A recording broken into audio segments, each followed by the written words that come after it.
लक्ष्मी निवास या मालिकेच्या आजच्या भागामध्ये आपल्याला असं बघायला मिळालं की आता भावना ऑफिसला निघालेली असते आणि तिला फसवून काही गुंड व्हॅनमध्ये घालून तिला किडनॅप केलेलं असतं.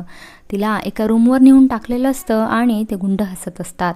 भावना ओरडत असते, प्लीज मला तुम्ही इथे का आणलेलं आहे, प्लीज सांगा मी माझी काय चूक झालेली आहे. माझी मुलगी आनंदी घरी वाट पाहत असेल, माझे आईबाबा माझी घरी वाट बघत असतील, तर प्लीज मला सोडा.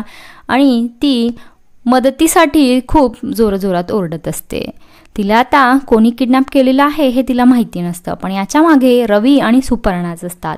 सुपर्णाला आणि रवीला आता आनंदी हवी असते आणि त्यासाठी भावनाकडून त्यांना हक्क सोड असं प्रमाणपत्र लिहून घ्यायचं असतं, जेणेकरून आनंदीवरचा भावना हक्क सोडेल आणि मग आनंदीच्या नावावर असलेले खूप सारे पैसे हे रवी आणि सुपर्णाला वापरायला मिळणार असतात. त्याच्यासाठी रवी आणि सुपर्णाचा हा खतरनाक असा प्लॅन केलेला असतो.